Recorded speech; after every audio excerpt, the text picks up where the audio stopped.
말씀 야고보서 1장 9절부터 11절까지 말씀을 저와 여러분이 함께 말씀을 합독하도록 하시겠습니다.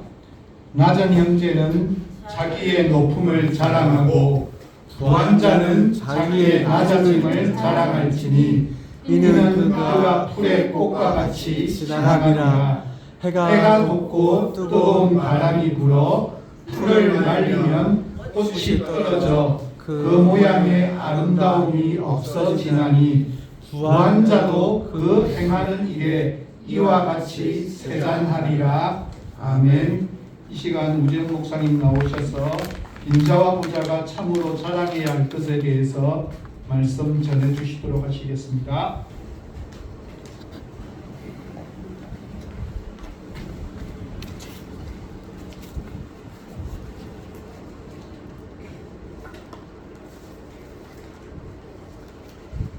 반갑습니다.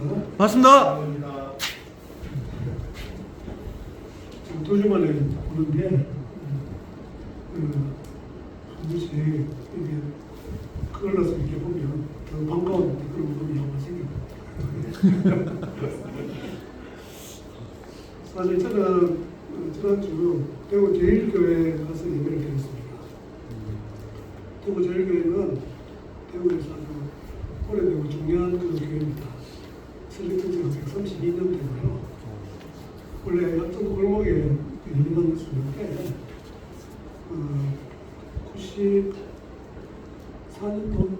94년도에 신명여고 근처로 입당을 옮겨서 지금 거기 예배를 드립니다. 제가 이제 일부 예배 11시 반에 드렸는데 거기 이제 참석을 했거든요. 제가 진짜 깜짝 놀랐습니다. 제가 거기서 나이를 보면 한 중간 정도밖에 안 돼요.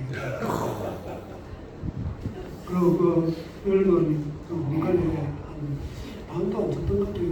반도 한 3분의 1 정도? 그래서 3분을 예배를 드릴 때 제가 그걸 보고는 진짜 우리나라 교회가 많이 쇠퇴하고 있구나. 그 실감할 수 있는 그런 시간이었습니다. 제가 거기 청년 때 한 3년 정도 그 지나서만 했거든요. 그리고 80년 1월달에 거기서 또 결혼식도 올리만 했습니다. 오기 전에. 그때만 해도 그런 걸 잘 몰랐어요. 우리 청년들도 많이 활동도 하고 상당히 좀 젊다 이렇게 할 수는 없겠지만 그래도 교회가 그런 분위기는 아니었는데 그런 모습을 보면서 우리나라 교회가 참 심히 걱정이 되는 그런 걸 제가 실감할 수 있었습니다. 우리 교회는 우리 어린이부터 노예까지 있으니까 앞으로도 소망을 가지고 갈 수 있겠다 이런 생각이 드는데 하여튼 우리나라 교회를 위해서 좀 많이 좀 기도해야 되겠다 이런 생각을 많이 하게 되었습니다.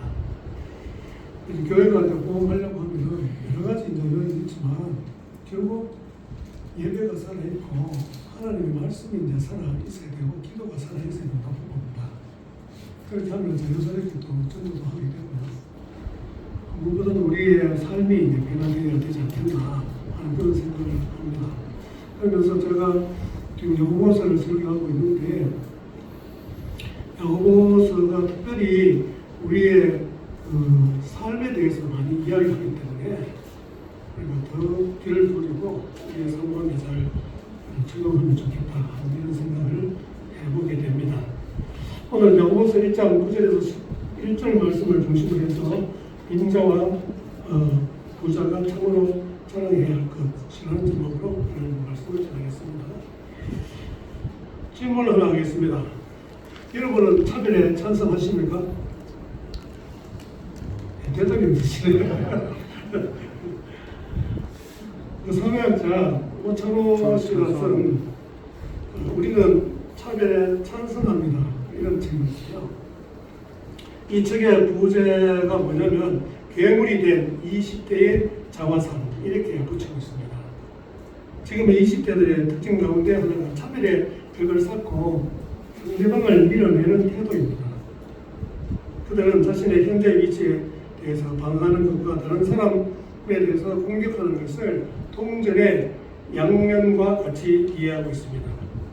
이런 현상은 무엇보다도 그들이 겪고 있는 극심한 불안에 기인한다고 보겠습니다. 아무리 노력해도 안정적인 삶을 기대할 수 없는 현실에서 20대들은 자기 몫을 챙기는데 예민하게 반응합니다. 예를 들어서 비정규직이 정규직이 되기를 바라는 것은 노력 없이 좋은 결과를 얻으려는 도둑놈 심보로 보는 것이죠. 비정규직 고용 형태의 불합리한 점이 이들에게는 보이지 않습니다.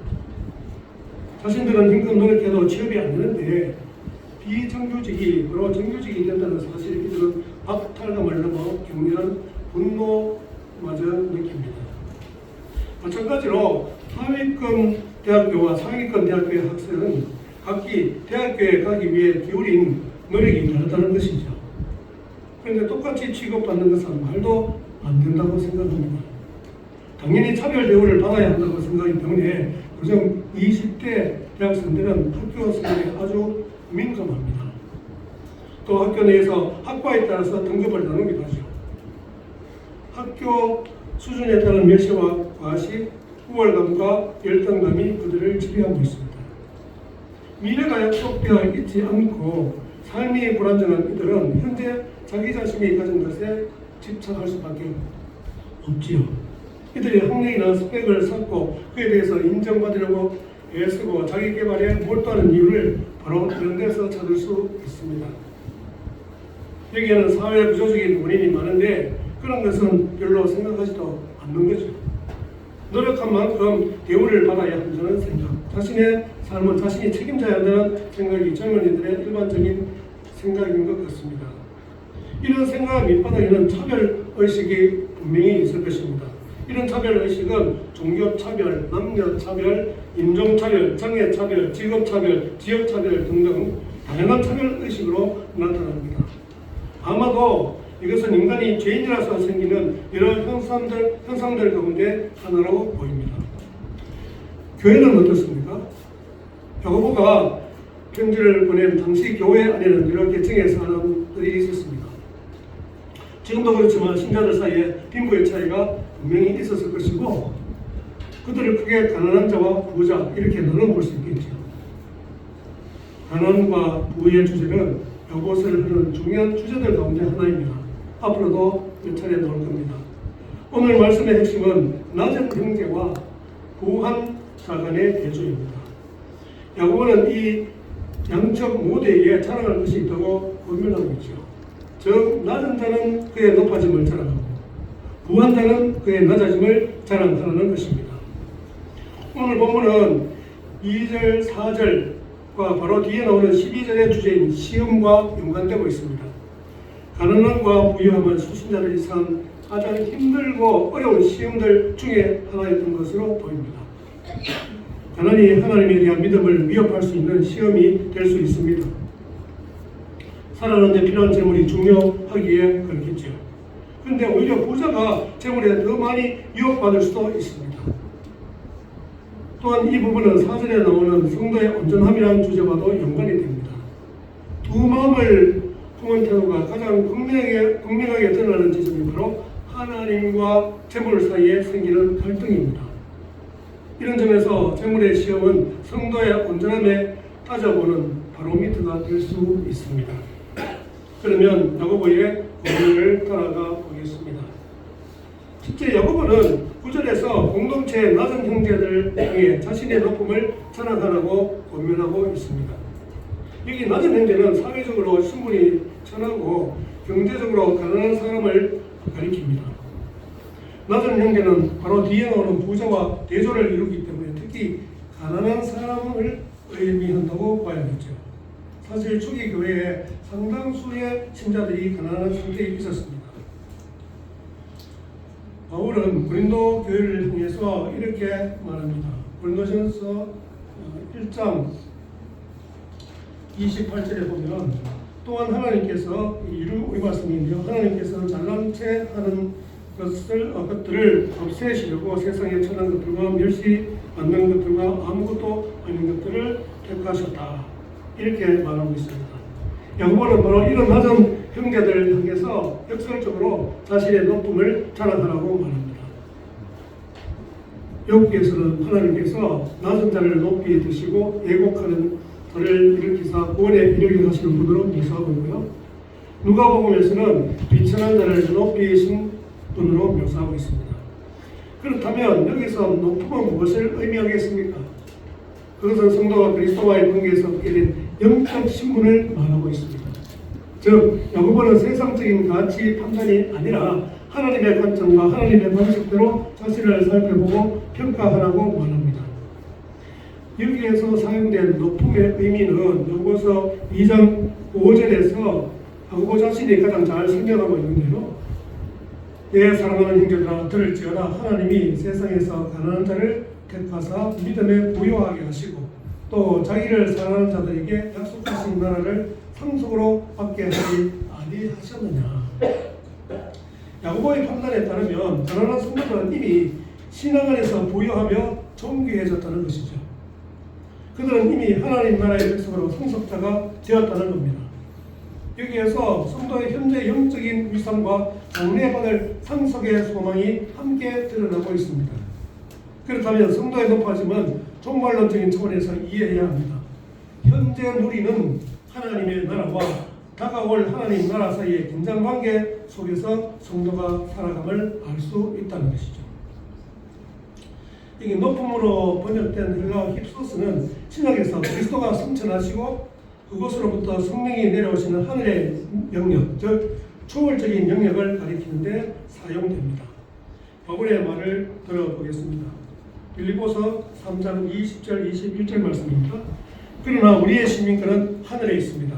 우리가 거기로부터 구원자 곧 주 예수 그리스도를 기다립니다. 그분은 만물을 그분에게 복종시킬 수 있는 능력으로 우리의 천한 몸을 그분의 영광스러운 몸과 같은 형상으로 변화시켜 주실 것입니다. 야고보의 요점은 성도들이 누구인지 정확하게 이해하기 위해서는 세상의 평가나 외적인 측면이 아니라 하나님의 관점으로 보아야 한다는 겁니다. 타인이 지옥이다라는 말이 있습니다. 이 말은 프랑스의 장폴 상트르가 자신의 희곡 닫힌 방, 영어로는 No Exit 이게 되는데요. 거기에서 썼던 말인데 우리는 타인의 시선 때문에 우리의 실존, 우리의 인간성을 잃고 하나의 대상으로 전락하고 타인의 시선은 항상 나를 사물처럼 만든다는 뜻입니다. 우리 자신이 한낱 사물 같은 대상으로 떨어지는 것은 참기 힘든 고통입니다. 그래서 타자의 시선은 어떤 지옥보다 고통스럽습니다. 이렇게 사람들은 서로에게 타자가 됩니다. 그래서 서로에게 지옥이 되는 것이죠. 출구 없는 나침반처럼 아무도 이 지옥으로부터 도망칠 수 없습니다. 사람들은 이것을 설명하기 위해서 열쇠 구멍으로 누군가의 방을 들여다보는 것을 예로 들고 있습니다. 나는 열쇠 구멍으로 누군가를 은밀히 엿보고 있습니다. 그런데 누군가 열쇠 구멍을 들여다보는 나를 또 보고 있습니다. 그 순간 나는 나를 보는 것이 아니라 타인이 바라보는 나를 보게 되는 것이죠. 스스로를 대상으로 이해하는 것입니다. 지켜보는 사람 없이 혼자 열쇠 구멍을 들여다볼 때는 수치심이 없는데 타인의 눈에 비친 나를 깨닫는 순간 수치심이 생기는 겁니다. 그것이 자살로까지 이어지기도 하는 것을 가끔 보게 됩니다. 타인이 지옥인 이유는 우리가 타인의 시선에 사로잡히기 때문입니다. 그러면 우리 자신에 대한 판단을 타인의 이해에 맡길 수밖에 없게 되죠. 하지만 우리는 거기서 벗어나야 합니다. 그리스도를 통해서 하나님과의 맺게 된 관계 안에서만 그런 시선에서 벗어나 자유할 수 있습니다. 그렇게 할 때 하나님의 관점으로 볼 수 있기 때문입니다. 두 번째로 야고보는 10절에서 부자들을 향해서 자기의 낮아짐을 자랑하라고 말합니다. 여기에 나온 부자는 문맥으로 볼 때 성도들 중에서 경제적으로 넉넉하고 사회적인 신분도 높은 계층을 가리키는 것으로 봅니다. 부한 형제도 자신이 가지고 있는 재물을 자랑해서는 안 됩니다. 사회적으로 높은 집이 보유하는 것, 좋은 학벌 등을 자랑하는 것은 천박하기 짝이 없습니다. 오히려 이들이 자랑할 것은 자기의 낮아짐이라고 말합니다. 이것은 세상의 관점에서 볼 때 이들이 자기의 높음을 자랑하는 것이 당연하고 그 외에도 자랑할 것이 많이 있을 수 있습니다. 그러나 부자 성도들이 자랑해야 할 것은 역설적으로 자기의 낮아짐이라고 야고보는 말하고 있습니다. 완전히 가치와 관점을 뒤집는 언면입니다. 여기에서 낮아짐의 의미는 낮아진 성질을 의미할 뿐만 아니라 겸손이라는 의미도 들어있습니다. 부유한 성도가 자랑해야 할 낮아짐의 의미는 무엇인가? 세상 사람들의 눈에는 그가 아무리 높아 보여도 하나님 앞에서는 단지 죄인일 뿐이며 하나님의 은혜 없이는 하루도 살아갈 수 없는 존재라는 것이죠. 이와 같이 부자 그리스도인이 하나님 앞에서 자신의 낮아짐을 자랑할 때 비로소 하나님께 복을 기대할 수 있습니다. 아마도 야고보는 마태복음 23장 12절에 주님이 하신 말씀을 염두에 두고 있었을 것입니다.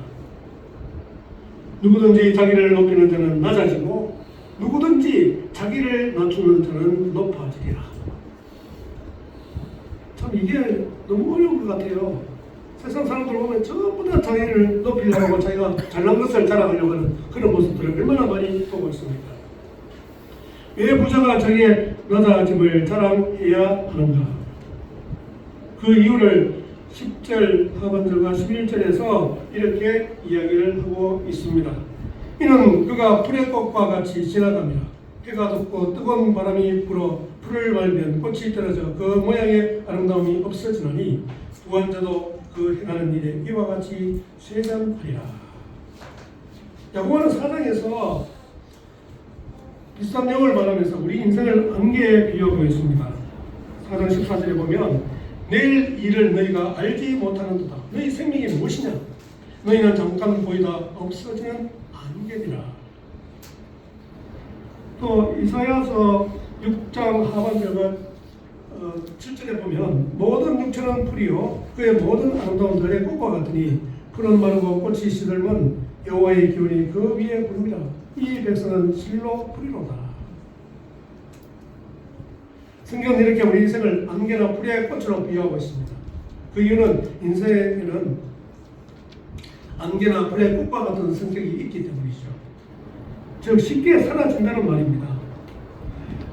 풀의 꽃은 태양과 바람에 쉽게 시들고 메말라 버리고 안개는 태양이 뜨면 곧 사라집니다. 사람이 언제 죽을지 예상할 수 없습니다. 저는 적어도 100살 넘게까지 살고 싶은데 그럼 적어도 한 30년 살아야 되는데 저도 언제 죽을지 모르죠. 예. 다양한 이유로 사람들이 예기치 못하게 죽는 경우가 허다하죠. 우리는 지난 연말에 무안공항에서 비행기 사고로 179명 일시에 사망한 너무나 불행한 사건을 잘 알고 있습니다.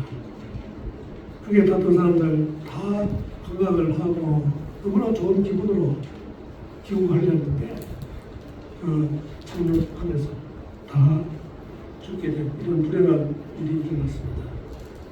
그들은 나름대로 자신들의 인생을 설계하며 행복한 삶을 꿈꾸고 살았을 것이고 그렇게 해서 또 좋은 여행도 다녀오고 이렇게 했는데 그들은 한순간에 이 세상을 떠나고만 사고가 생긴 것입니다. 1장 11절에는 그 행하는 일이라는 표현이 나오는데 그것은 사업상의 유행을 뜻합니다. 즉 부한자가 사업상 분주하게 유행하는 것을 묘사하지요. 거기 보면 4장 13절에 보면 어떤 도시에 가서 거기서 1년을 머물며 장사하여 이익을 벌이라 이렇게 이야기를 하고 있습니다.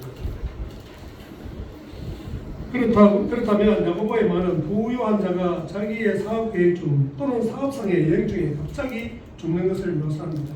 그의 요점은 오늘 피었다가 지는 풀의 꽃처럼 부자도 자기 일에 골몰하는 동안 죽음이라는 운명이 갑자기 덮칠 수 있다는 것이죠.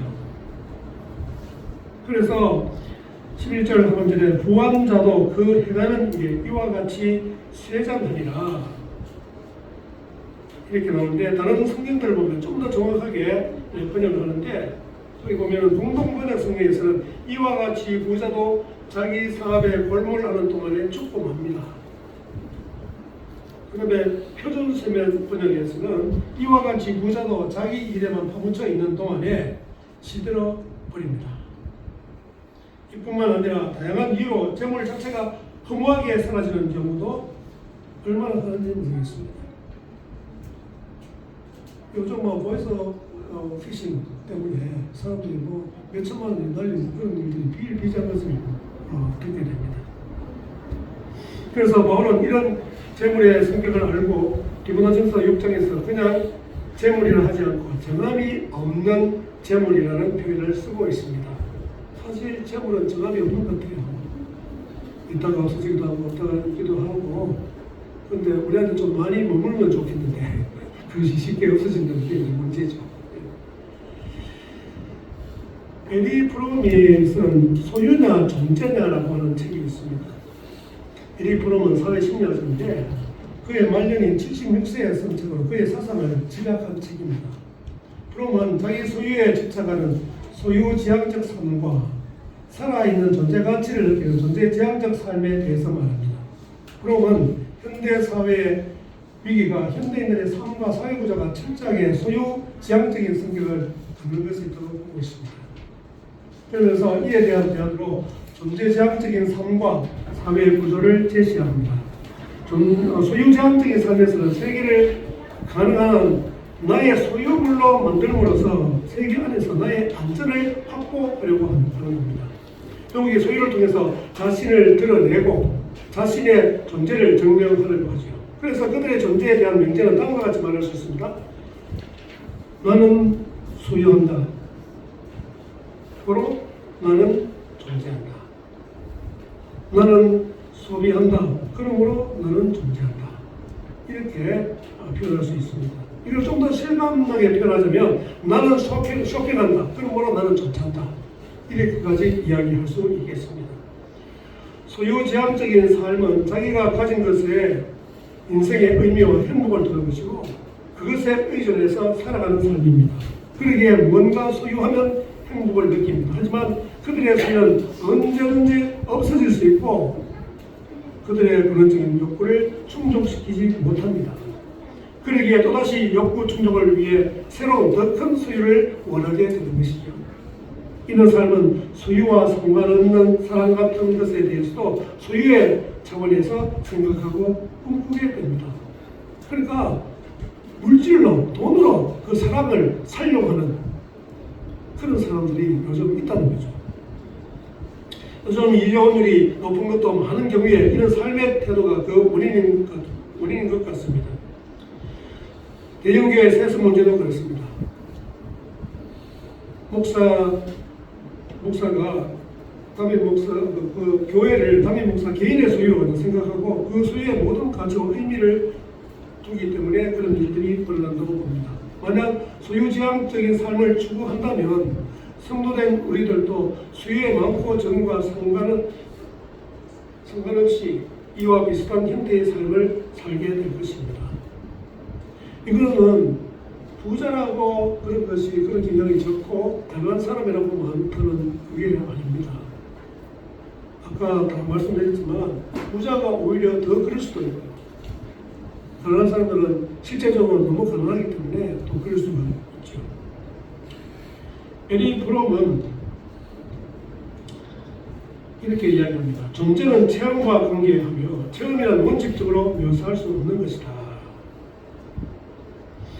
그렇기 때문에 존재지향적인 삶은 한마디로 설명할 수 없습니다. 단지 소비지향적인 삶과 대조되는 삶이라 이해하면 되겠습니다. 프롬은 우리가 추구해야 할 삶은 존재지향적인 존재가 되어야 한다는 것을 분명히 말하고 있습니다. 하지만 저는 그것을 좀 더 달리 표현해서 우리가 추구해야 할 삶은 관계적인 존재이며 더 나아가 책임적인 존재, 사명적인 존재라고 말하고 싶습니다. 이거는 성경의 가르침을 보면 너무나 분명하게 알 수 있는 것이에요. 하나님과의 관계가 올바로 되면은 소유지향적인 삶에서 벗어날 수밖에 없습니다. 그런데 그 관계가 제대로 안 되어 있기 때문에 그 소유에 집착하고 그게 목숨을 걸고 이렇게 하는 것이죠. 그리고 우리는 하나님으로부터 책임적인 삶을 살도록 우리를 택하셨다는 사실을 분명히 알아야 됩니다. 그렇기 때문에 우리는 하나님과의 올바른 관계 속에서 하나님께서 나에게 맡겨주신 사명이 무엇인지 그것을 책임적으로 살아가는 그런 존재가 되어야 된다는 것을 말씀드리고 싶습니다. 우리가 세상의 관점이 아니라 하나님의 관점에서 형제 자매들을 본다면 당연히 그런 존재로 살아가게 될 것입니다. 그런 사람들에게는 차별의식도 비교의식도 없습니다. 더 나아가 다른 사람들과 인격적인 관계를 맺고 책임지며 자신의 사명을 능히 감당하는 자로 살아갈 것입니다.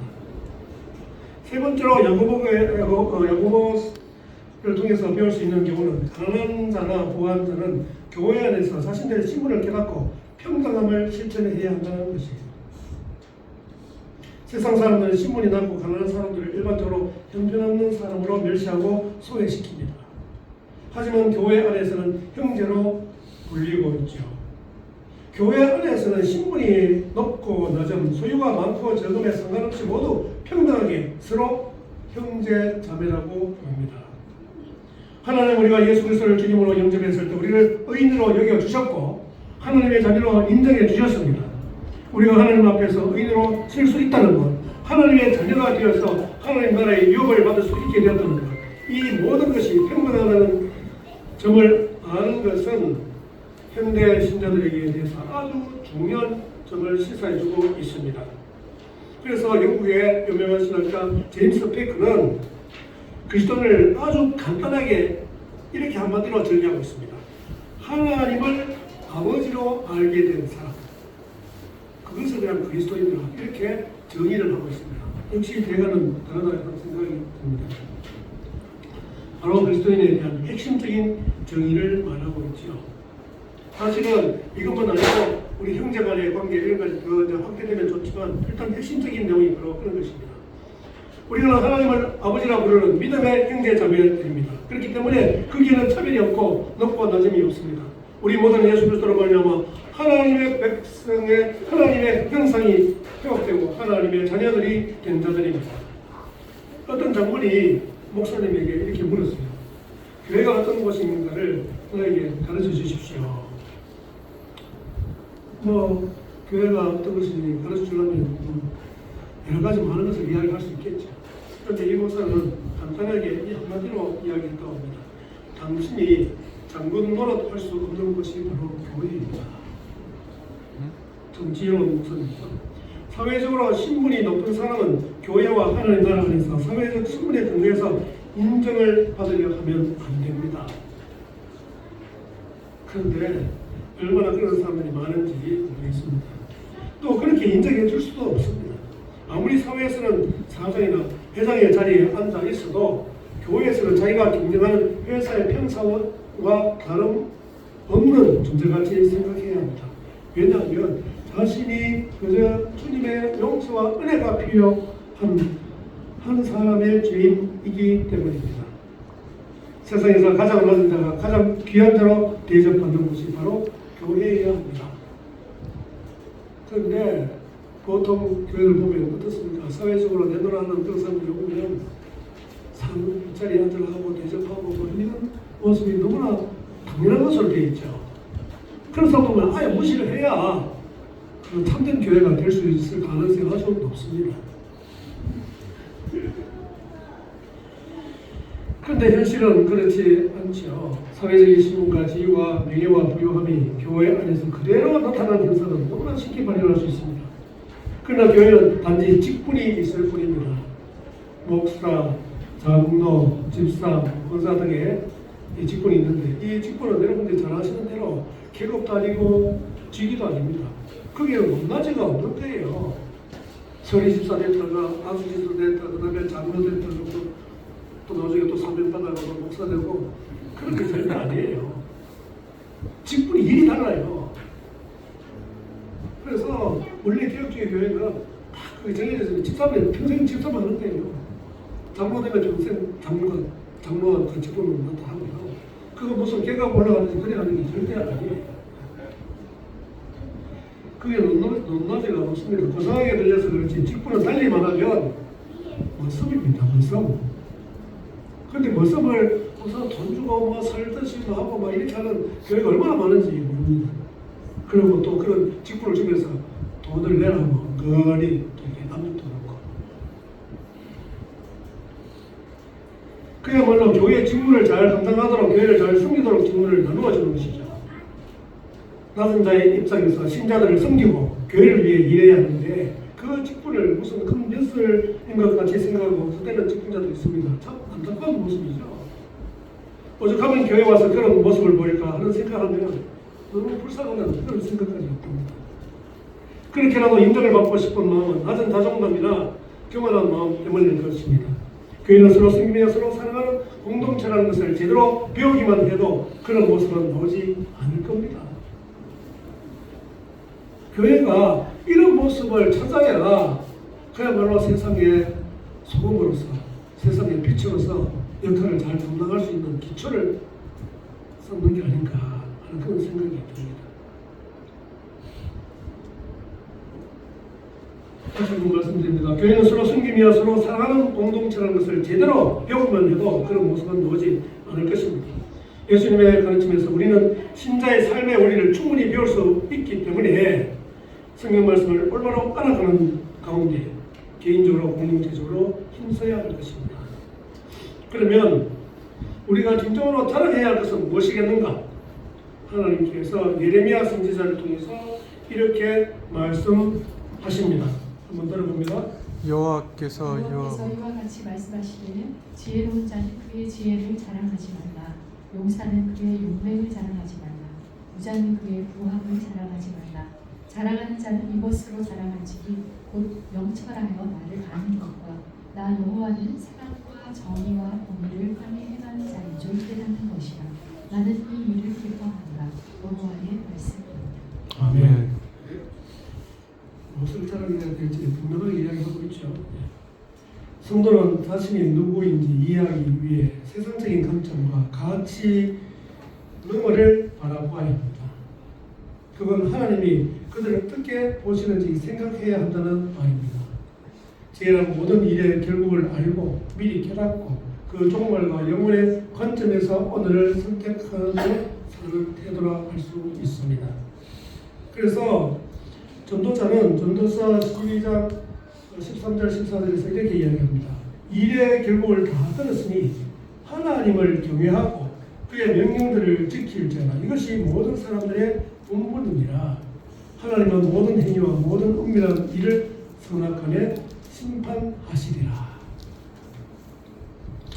바늘길을 통한 부자라는 책이 있는데 뭐지 되죠.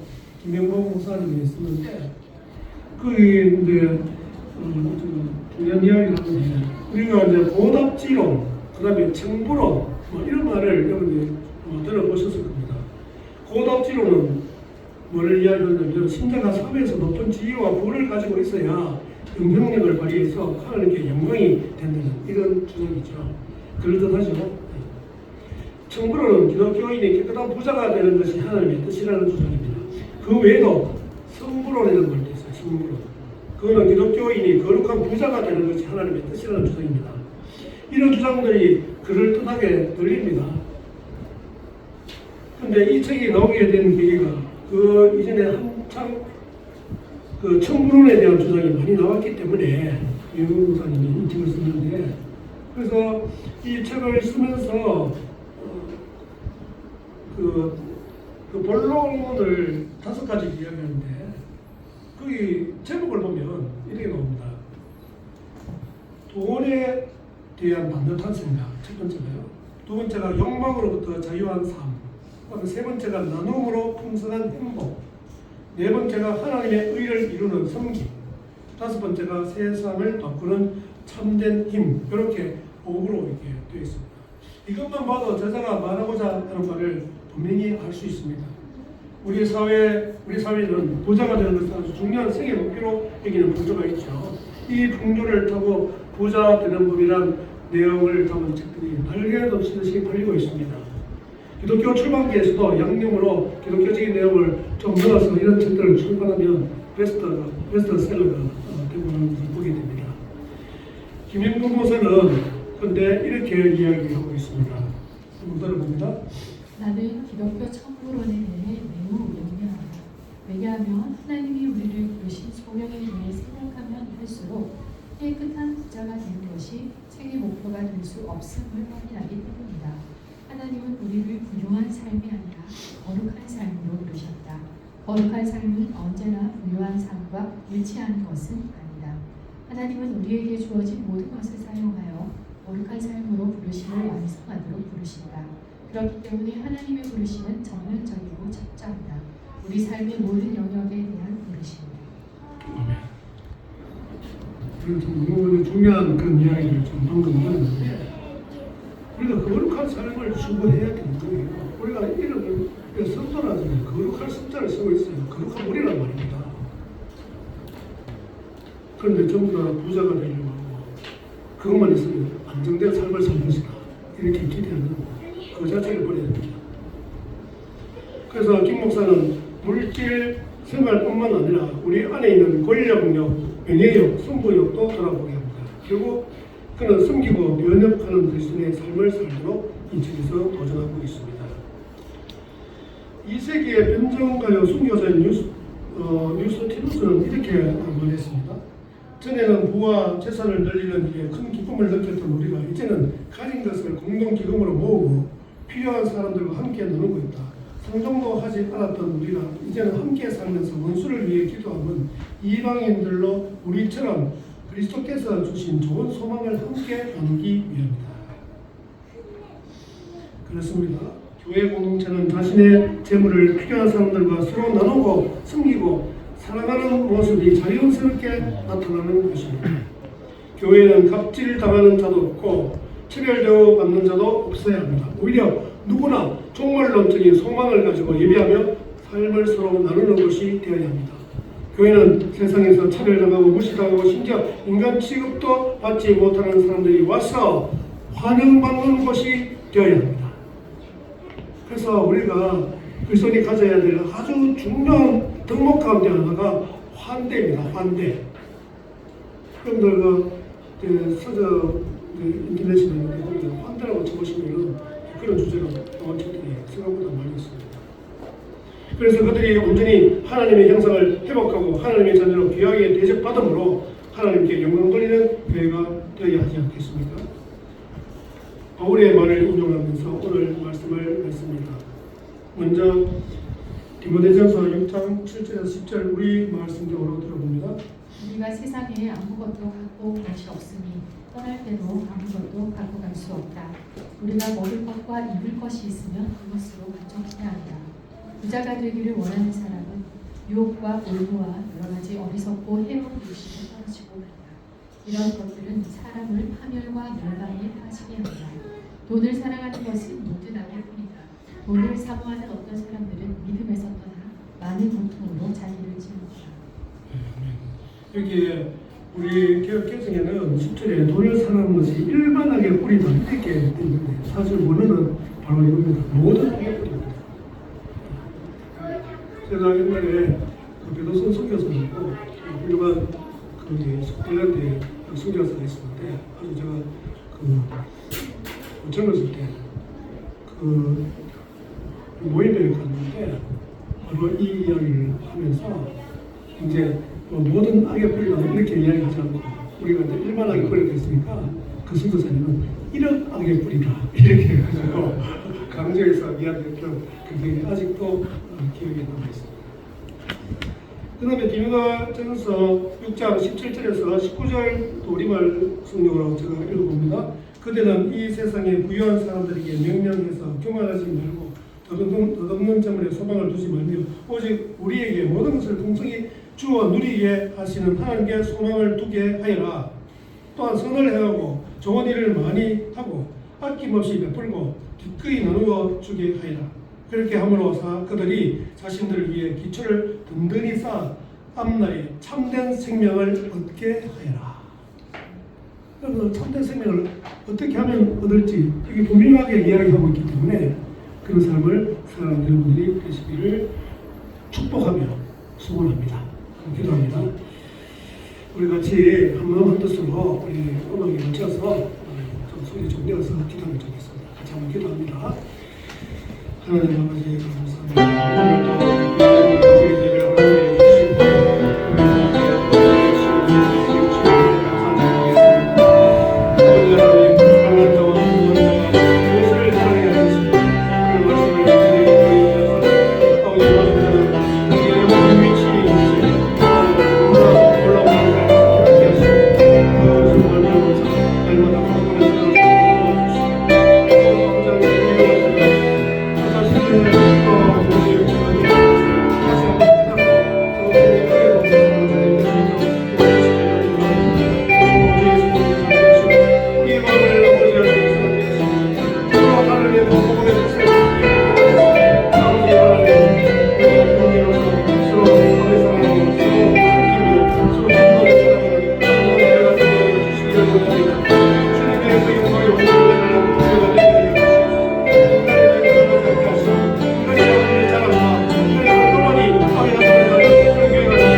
우리가 오늘 가르쳐 주신 그런 말씀과 반대로 살아오지는 않았는지 우리의 삶을 돌아보며 오늘 말씀대로 우리가 순종하며 살아가는 우리 한 사람 한 사람 다 될 수 있도록 주님께서 은혜를 베풀어 주시고 그렇게 실천할 수 있는 능력도 허락하여 주시옵소서. 그렇게 해서 우리 교회가 더욱 주님의 영광을 드리는 아름다운 교회가 될 수 있도록 인도하여 주시옵소서. 감사하며 우리 주 예수 그리스도 이름으로 기도합니다.